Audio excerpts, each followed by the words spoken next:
So we are in the month of Cherish the Human Family. Cherish our human family. And today's talk is titled Along the Lines. What do you think I meant by that? I don't know. I was like, what did I mean by that? I write these talk titles months in advance, but here's what I know. We develop along lines. We develop along the lines of our species, right? We develop along the lines of our heritage, our culture, our nationality, our tribe, our biological family. We develop along these lines. We travel, as we get older, along the lines of our decisions as well. Right? We unfold along the lines. Ernest Holm said this. He said, we cannot live a choiceless life. Every day, every moment, every second, there is a choice. If it were not so, we would not be individuals.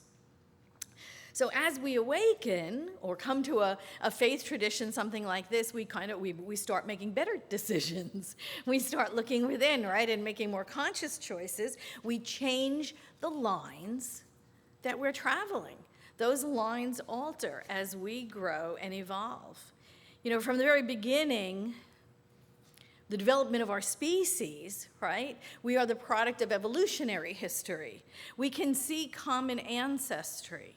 Right? Mammals become more mammals. That's kind of the way it's been, right? However, when you look at the evolutionary trail, you see evidence of what has gone before, right? In the developing embryo, there is evidence of gills. There is evidence of tails in the human embryo. Don't look so shocked. Although, I've got to say, although science has refuted the ontology recapitulates phylogeny, right, a long time ago, that theory, which states that embryos must go through every single stage of evolutionary precursors. So that theory has kind of been dismissed to a certain extent. You know, for example, the ontogeny recapitulates phylogeny would say that a baby chick must go through every single evolutionary stage before it becomes a baby chick. In the egg, it would have to go through a single-cell organism, then a multi-celled invertebrate ancestor, then become a fish, then become a lizard-like reptile, then become an ancestral bird, and then finally become a baby chick in the egg. And we know that that does not happen. So that theory has kind of been placed by the wayside. But we do know what happens when we observe the development is that in the middle of development, in what's considered the hourglass point of our development, similarities of earlier evolutionary aspects occur. And then they go on to diversify from there. So yes, human embryos do have gill-like structures at that midpoint, at that hourglass point of our development, but they're not gills. They're gill-like structures, right? They actually go on to become our ear and our jaw and things like that. But this is what's interesting about this is that it points to the evidence of common ancestry. Right? Birds, mammals, reptiles, they all go through those common phases in their embryonic development.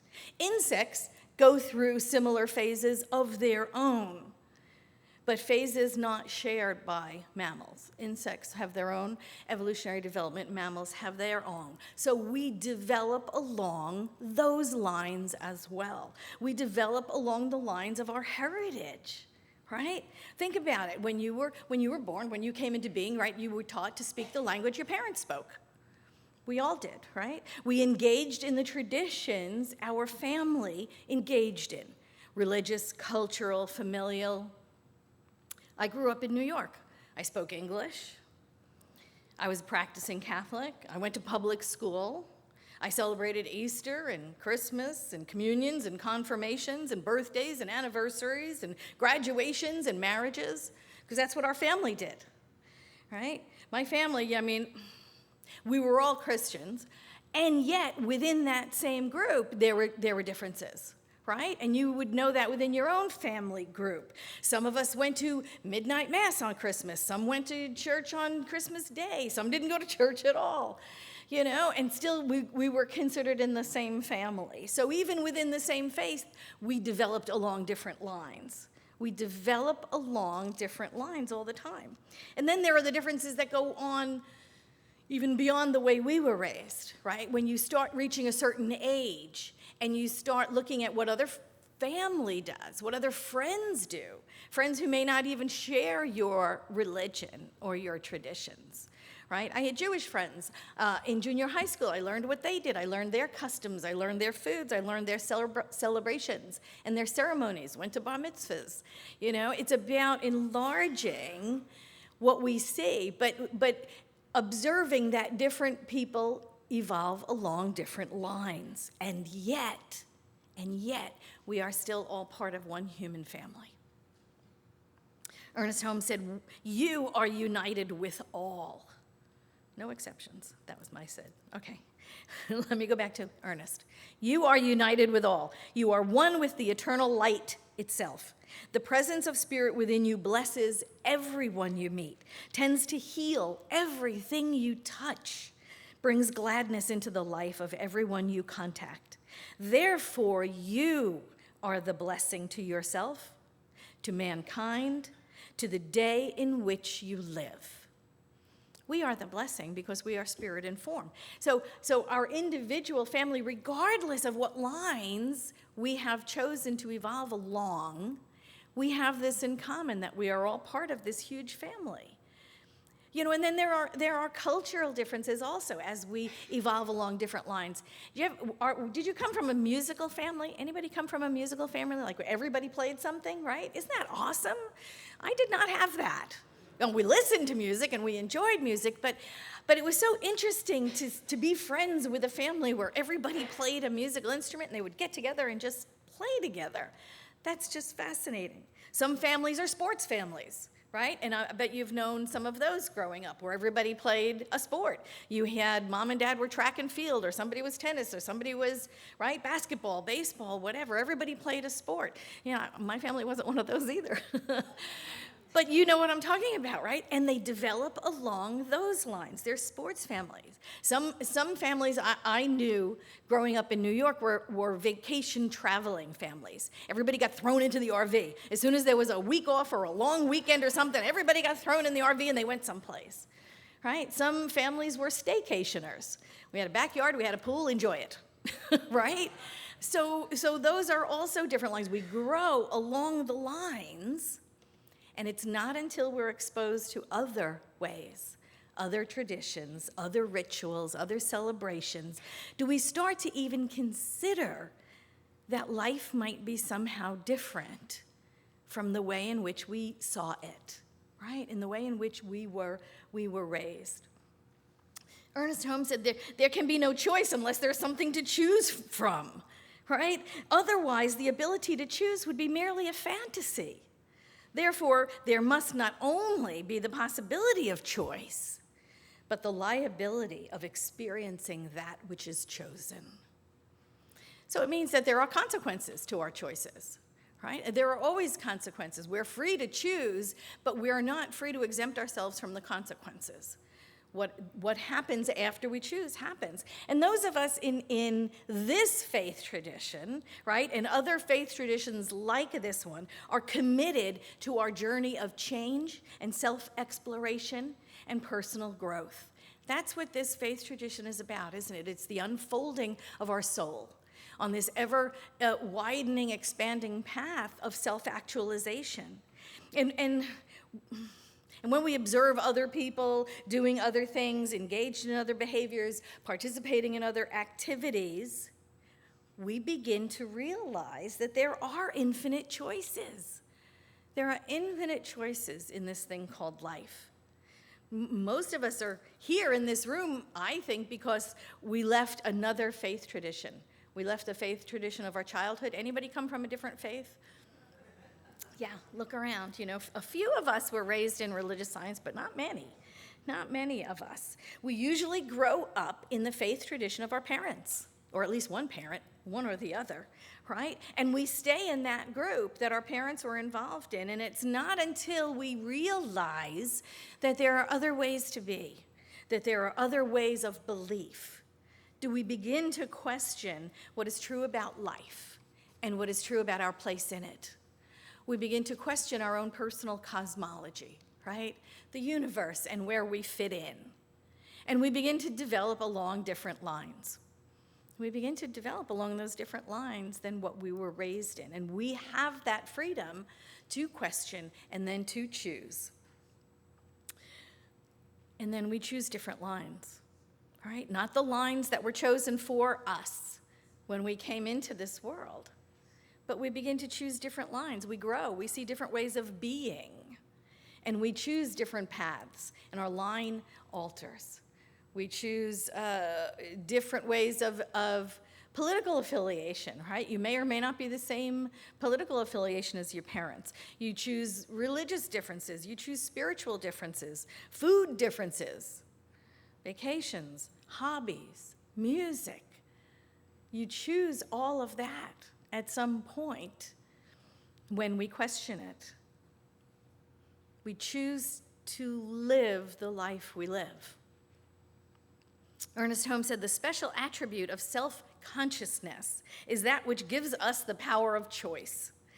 This is certainly a supreme gift of God to the human. It enables him or her to choose his own destiny, accepting divine wisdom and power in such ways that he can have that chosen destiny become his experience.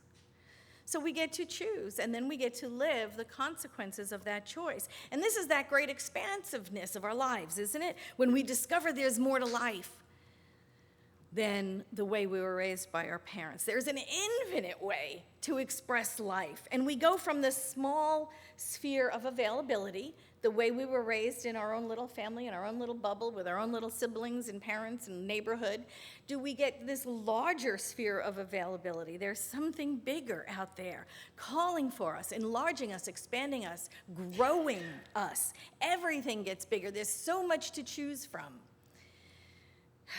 There is an infinite amount of choices in the world. And then we choose something different. We choose something different from our family of origin, right? And that's where all the trouble starts. But that's another talk altogether. But we start living a different way. We find others that resonate with our choices, right?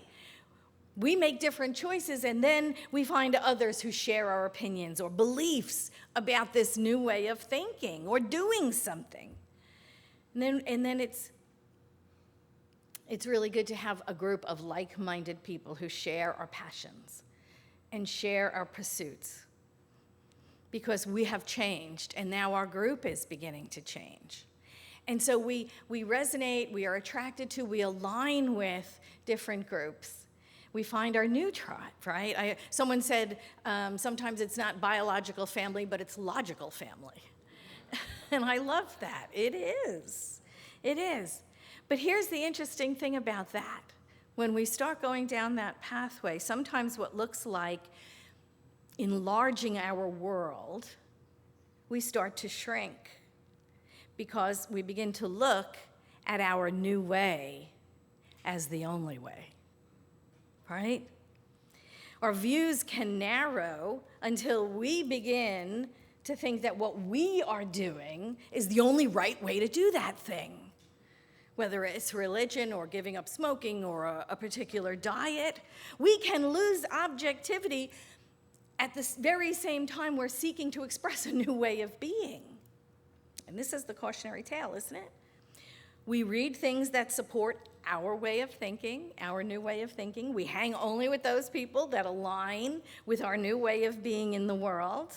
We reinforce what we think is right with other people that agree with us.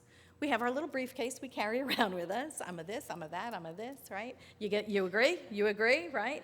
We use our new friends or our news channel or our research papers to prove our point. This is the way, this new way of being is the only way to be, right? Now, these things can start to create a smaller world. So you can see where we have branched out, we've enlarged, we've expanded it now. We can make our world as small as when we were young, instead of making it bigger. As we follow a spiritual path, we can narrow ourselves down as we get deeper and deeper into it, and our lives change for the better, and we love the path we're on. Well, who wouldn't want that for their friends and family, right? Absolutely. So we start proselytizing. Here's what you need to do. Right? Here's what you need to do. I'm going to tell you, do it this way. No, not that way. This way is better, right? And you know what that is? That's fundamentalism creeping in. And there are fundamentalist religious scientists. There really are. This is the only way this is the only way it is. My way is the right way, right? My way is the right way. Your keto diet works perfectly for you, so you want everybody to feel as good as you do, right? So everybody should be on the keto diet. Don't do what you're doing, do this instead. It works, it's better, right? Be a vegan, don't eat animal products at all. Be a vegetarian, try the raw food diet. On and on it goes, right? Do free weights. No, don't do free weights, do machines. No, don't do machines, do full body pull-ups. No, don't do that, do Pilates. That's the way to be. There is nothing wrong with sharing what works for us.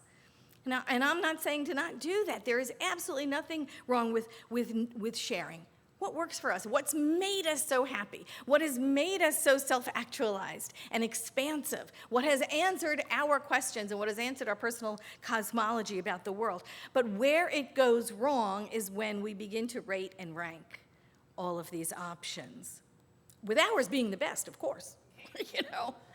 What I do is better than what you do. And then judging others as inferior because they're doing something different. And that's always where we run foul, right? It's always where we go astray, is when we fall into the, let me tell you what to do. I don't know what you should do. Half the time I don't know what I should do.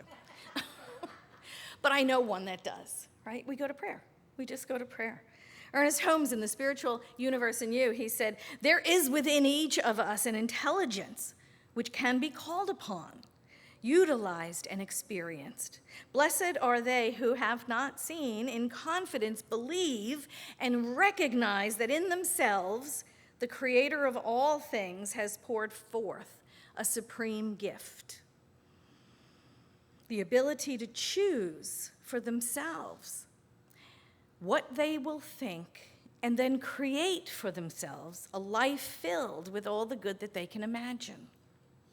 This is your personal communion with Spirit. The thing about choosing is that it is an individual thing. That's what I love about this philosophy of ours. It is an individual path. It's a personal path. And what is right for me may or may not be right for you. There are many, many pathways to the top of the mountain, right? You've heard that proverb about there are hundreds of paths up the mountain, all leading to the same place. So it doesn't matter what path you take. The only person wasting time is the one who continues to run around the mountain telling everyone else his or her way is wrong. So we are free to develop along our own personal pathways. This teaching, Ernest Holm said, is open at the top for further revelation. And the idea being that we find what works for us. We continue to live the principles of this faith philosophy. We continue to pray, we continue to meditate, we do the things that work for us. And we step on our path, one foot in front of the other. Little penguin steps. Right? And there are always the little penguin steps, the little willingness to evolve further and further. And we develop along the lines. We develop along our own lines, our own spiritual pathway, unique, have never before or never again. What are there, 7.5 billion of us on the planet? No two paths are alike. No two beings are alike. Each and every one of us is a unique thread in that tapestry of all life. And it wouldn't be the same without your thread, your unique color and thickness and length and brilliance, and necessary to the overall tapestry. We can celebrate all of life, unique lines, each and every one of us. Those lines in the threads, as the threads of the tapestry of life, so different, so unique, no two alike. You have never been before, and you will never be again. And you are here now at this time to give your unique gift as only you can. Each of us, that thread, making up the tapestry,